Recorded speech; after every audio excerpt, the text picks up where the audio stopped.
બિરયાની બનાવવાની રેસીપી. સૌ પહેલાં ડુંગળી તળવાની છે, બ્રાઉન કરવાની છે ડુંગળી.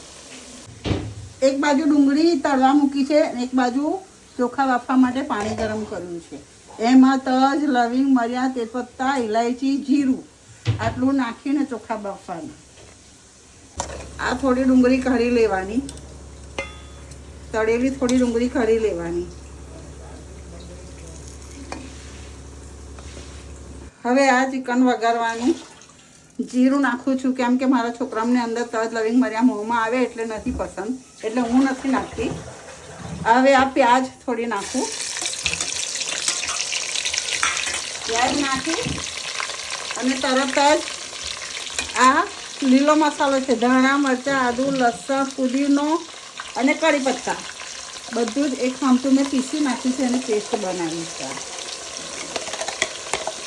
હવે એ બરાબર શેકાઈ જાય. જો હવે આ મસાલો બરાબર ગ્રીન થઈ ગયો છે, શેકાઈ ગયો છે એકદમ. હવે એની અંદર નાખું છું ચિકન. એ દહીં, મીઠું, હળદર એનાથી મેરિનેટ કરેલું છે અને હવે નાખું છું ચિકન. હવે આ ચિકનને બરાબર રોસ્ટ કરવાનું છે અને બરાબર શેકવાનું છે. શેક્યા પછી થોડી બ્રાઉન કરેલી ડુંગળી છે એ એની અંદર નાખવાની છે. હજી થોડું ચિકન શેક્યા પછી નાખવાનું છે. જો હવે આ રોસ્ટ થઈ ગયું છે ચિકન, બરાબર મસાલો શેકાઈ ગયો છે અને ચિકન થઈ ગયું છે.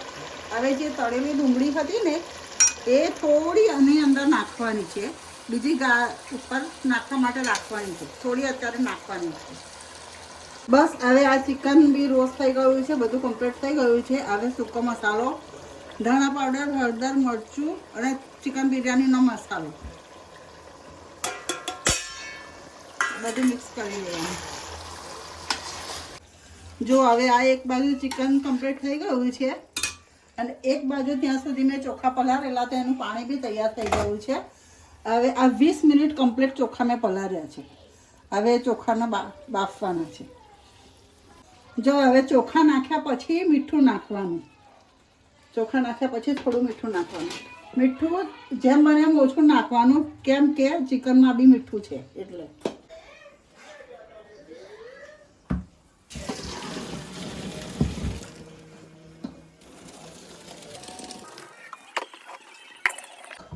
જો હવે આ ચિકન કમ્પ્લીટ થઈ ગયું છે.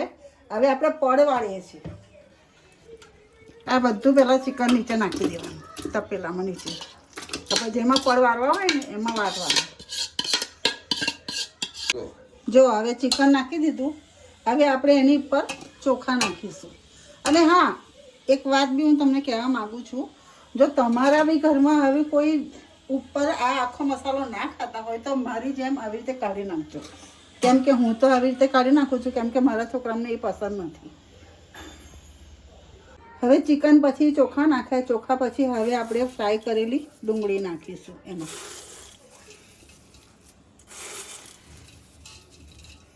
હવે એની પર થોડા ધનિયા નાખીશું, થોડો ફુદીનો નાખીશું. હવે ફરી ઉપર ચોખા નાખીશું. જો હવે આ ચોખા કમ્પ્લીટ થઈ ગઈ, પડ કમ્પ્લીટ વાળી દીધા. હવે આ ચોખા એકદમ કોરા લાગે છે ને તો એની પર આપણે બિરયાની મસાલો નાખીશું. થોડો બિરયાની મસાલો વપરાય તો સારું લાગે એના લીધે. હવે થોડા ઉપર ધનિયા નાખીશું, થોડો પ્યાજ ઉપર અને હવે થોડો કલર.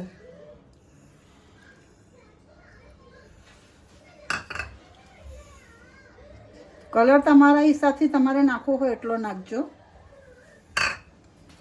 અને હવે હું થોડું વધારે પડતું નાખું છું દૂધ કેસરવાળું, કેમ કે એની ફ્લેવરથી બહુ સરસ બિરયાની લાગે છે. અને આ મેં બનાવી છે બિરયાની 1 કિલો ચોખા અને 1 કિલો ચિકન. તમે તમારા હિસાબથી બધું નાખજો.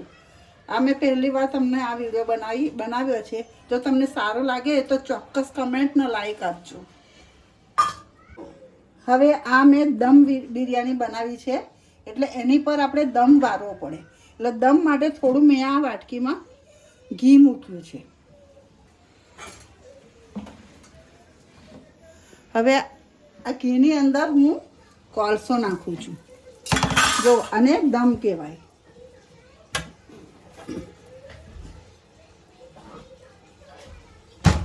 હવે જે તમારી પાસે જે વજનવાળું વાસણ હોય એની પર મૂકી દેશો એટલે દમ લાગી જાય અને કહેવાય દમ બિરયાની.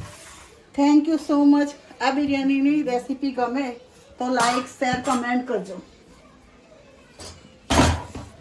હવે આ તપેલાને મેં અહીંયા પતરું મૂક્યું છે અને એકદમ ધીમો ગેસ કરી દીધો છે. હવે આ તપેલું એ પતરા ઉપર મૂકી દેવાનું. કમસે કમ 20 થી 25 મિનિટ અને દમ વારવાનો છે. પછી આપણે 25 મિનિટ પછી આપણે મળીશું. જો હવે આ બિરયાની થઈ ગઈ તૈયાર અને આ નીકાળી દેવાનું.